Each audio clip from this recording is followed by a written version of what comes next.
Shalom, puji Tuhan, kita bersyukur ada di hari ini. Kita kembali merenungkan firman Tuhan. Sebelumnya mari kita berdoa.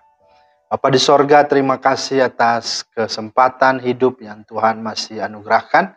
Kami mau melandasi dengan firman-Mu, mohon hikmat dan pengertian dari Roh Kudus. Dalam nama Tuhan Yesus. Amin. Bapak Ibu, firman Tuhan kita terambil di dalam 1 Petrus 1 ayat 18 dan 19. Sebab kamu tahu bahwa kamu telah ditebus dari cara hidupmu yang sia-sia yang kamu warisi dari nenek moyangmu. Itu bukan dengan barang yang fana, bukan pula dengan perak atau emas, melainkan dengan darah yang mahal, yaitu darah Kristus, yang sama seperti darah anak domba, yang tak bernoda dan tak bercacat. Itulah firman Tuhan yang menjadi dasar renungan kita pada hari ini. Nah, tema kita pada hari ini adalah darah Yesus. Kita sedang merayakan dan memperingati masa kesengsaraan, masa prapaskah di hari yang terakhir. Nah, Ibu Bapak Saudara, pernahkah kita merenungkan dengan serius harga penebusan yang dibayar Kristus untuk menebus hidup saudara dan saya dari maut, dari api neraka?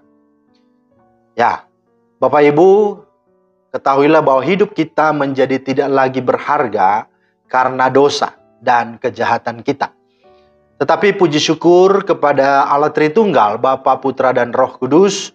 Yohanes 3:16 berkata, karena begitu besar kasih Allah akan dunia ini, sehingga ia mengaruniakan anaknya yang tunggal. Dan olehnya kita telah ditebusnya, kita telah diselamatkannya, sehingga hidup kita menjadi baru, menjadi berarti dan berharga kembali. Maka dari kebenaran firman Tuhan ini ada dua hal yang kita hendak syukuri, yang sangat memberkati kita. Yang pertama, bahwa kita semua, yakni Bapak, Ibu, Saudara, dan saya, adalah pribadi yang sangat berharga, yang sangat istimewa. Apa buktinya? Buktinya adalah bahwa Allah di dalam Yesus Kristus dengan kemurahan dan kedaulatannya mau memilih dan mau menebus kita. Menebus saudara dan saya. Kemudian perhatikan bahwa berharganya kita lagi bukan hanya karena Dia mengasihi, berkemurahan dan menebus kita. Melainkan yang kedua, karena kita berharga, Dia menebus kita dengan darahnya yang mahal, yaitu darah Kristus yang tidak bernoda dan tiada bercacat celah. Bukan dengan emas, bukan dengan perak, atau bukan dengan barang yang fana. Nah, pertanyaannya, mengapa dengan darah dan mengapa harus darah? Jawabannya yang pertama, oleh karena yang membuat syarat hukuman dan aturan penebusan dengan ada darah itu adalah Allah itu sendiri. Di dalam hukum Taurat, bahwa upah dosa adalah kematian, maut, binasa, dan neraka. Dan supaya tidak binasa, tidak mengalami maut, maka harus ada yang menebus, harus ada yang mengganti atau yang membayar lunas. Dan syaratnya dalam hukum Taurat adalah harus ada korban binatang. Binatang yang tambun, yang sulung, yang tak bercacat celah, dan tidak timpang, dan harus mati dengan cara dipotong, disembelih sehingga mengeluarkan darah. Dan oleh darah binatang tersebut, maka si pendosa, yaitu manusia yang berdosa, dosanya, kejahatannya, dan kesalahannya ditimpakan, atau ditanggung, atau disubstitusi oleh binatang tersebut. Sehingga saat itu imam menyatakan bahwa orang tersebut sudah diampuni dosanya karena korban binatang itu. Yang kedua, mengapa dengan darah dan harus darah? Karena di dalam darah ada nyawa. Imamat 17 ayat 11 berkata, karena nyawa makhluk ada di dalam darahnya.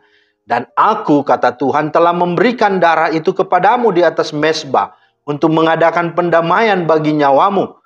Karena darah mengadakan pendamaian dengan perantaraan nyawa. Jadi jelas darah adalah sarana dan syarat kita ditebus dan diampuni dan disucikan. Karena di dalamnya ada nyawa. Tetapi perhatikan baik bahwa apa yang dilakukan dalam hukum Taurat dalam perjanjian lama tentang pengampunan dengan darah korban binatang, itu adalah merupakan tipologi, tipos, gambaran, bayang-bayang dari yang sesungguhnya akan datang, yaitu Yesus Kristus Tuhan. Dialah yang asli itu, yang sempurna itu, yaitu darah manusia, manusia yang tidak berdosa, yang telah Dia curahkan darahnya di kayu salib di Golgota, dan olehnya seluruh dosa seisi dunia ditanggungnya dan ditimpakan kepadanya.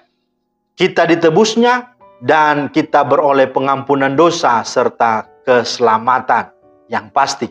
Roma 3:25 berkata, Kristus Yesus telah ditentukan Allah menjadi jalan pendamaian karena iman dalam darahnya. 1 Petrus 2:24 berkata, Ia sendiri telah memikul dosa kita di dalam tubuhnya di kayu salib, supaya kita yang telah mati terhadap dosa hidup untuk kebenaran. Oleh bilur-bilurnya, oleh lukanya, oleh darahnya, kamu telah sembuh. Bahkan dalam Wahyu 1 ayat 5b dikatakan, bagi Dia yang mengasihi kita dan yang telah melepaskan kita dari dosa kita oleh darahnya, dan yang telah membuat kita menjadi suatu kerajaan. Wow, luar biasa bukan? Mari kita sungguh-sungguh sadari itu, kita syukuri, dan kita bisa memuji Tuhan dengan pujian. Darah-Mu Yesus sucikan daku, darah-Mu Yesus bebaskanku, darah-Mu Yesus sembuhkan daku, ku dijadikan baru. Mari Bapak Ibu Saudara, bersyukurlah, hargailah darah Kristus yang telah berkorban untukmu, untuk saudara dan saya. Percaya dan andalkanlah Dia, serta muliakanlah namanya. Sebab oleh darah Kristus kita ditebus, kita diselamatkan, dan kita beroleh hidup yang kekal.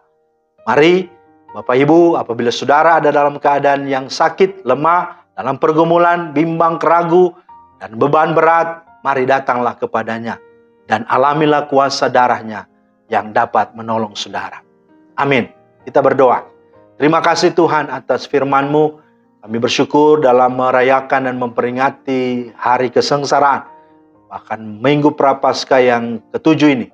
Kami mau supaya Tuhan sungguh-sungguh membawa kami untuk menghayati pengorbanan-Mu. Dan darah itulah sebagai tanda perjanjian yang baru, yang menebus dan menyelamatkan kami. Oleh darah-Mu, oleh bilur-bilur-Mu, kami dipulihkan, kami boleh diselamatkan. Terima kasih Tuhan. Dalam nama Tuhan Yesus kami berdoa. Amin. Demikianlah firman Tuhan hari ini, kiranya menjadi berkat.